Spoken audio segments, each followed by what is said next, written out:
Hi there, I'm Chef Eric Crowley, owner of the Culinary Classroom in West Los Angeles, and today I'm really proud and excited to show you how to roast a leg of lamb. What we're going to need to start off with is a leg of lamb, the bone still attached, but the hip bone removed. We're also going to need some salt and some pepper, the juice of a lemon, and a small onion and a small carrot that have been roughly chopped up. Part of my leg of lamb recipe also includes an herb paste, and for the herb paste in a small food processor we're going to be processing up some green onions and about a cup of parsley leaves, a cup of dill sprigs, a small stalk of celery or two roughly chopped up, 4 or 5 garlic cloves peeled, a quarter cup of marjoram, and the zest of 1, maybe even 2 lemons. To start off with the roast, we're going to take our leg of lamb, and I like to use a paring knife, and we're going to cut some slits inside the fat and down into the meat of the leg, and then we're going to flip the leg over and do the same thing on the other side. I want to make some nice deep slits into the fat, space them about 1 inch apart, and this is going to allow our herb paste and also our initial application of salt and pepper to penetrate into the meat. After I wind up making these slits, I'm going to take my small onion and small carrot that I have roughly chopped, and I'm going to scatter them all over the bottom of a roasting pan. This is going to create a natural rack, and we're going to set the lamb on top of this so it's not directly in contact with the metal pan. So onto the pan we go. We're going to take about a couple of teaspoons of salt and sprinkle it over the lamb. About a half a teaspoon of pepper.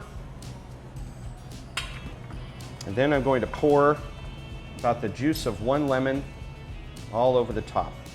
This is going to go into a 500-degree oven for about 30 minutes. For our herb paste, we're going to start off with a small food processor, and we're going to put in about a cup of parsley leaves, a cup of dill sprigs. We're also going to add in about 3, maybe 4 green onions, a couple of stalks of celery, about a quarter cup of marjoram. We're also going to get some lemon zest in here too. We'll take this out of the processor. We'll get it ready into a bowl. After the leg of lamb has roasted in a 500-degree oven for about 30 minutes, you'll see that the surface, the fat side of the lamb is starting to become really golden brown. There's also a good amount of fat that's been rendered and pulled out, and it's in the bottom of the pan. That you can actually keep in there. That's absolutely fine. And we're going to wind up taking our herb paste that I have here. This is the green onions and parsley and dill. And I'm going to grab a hold of the leg of lamb. This has rested for about 30 minutes after it came out of the 500-degree oven. We also then lower the temperature of the oven to 350 degrees. And we're going to wind up taking some of this paste and start to rub it, or even just pack it on top of the lamb. But we have a good amount of moisture on here. We're going to pop this guy into the oven, and we'll check him out in about 30 to 45 minutes. The lamb has been roasting in the oven at 350 degrees for about an hour. I like to check the temperature with an instant read thermometer about 45 minutes into the roasting time. We are looking for a finished temperature of 145 degrees for a nice medium leg of lamb. When it is done to your liking, take it out of the oven, let it rest, let it sit for a good 30 minutes, and let it cool off. It'll actually continue to cook as it does that.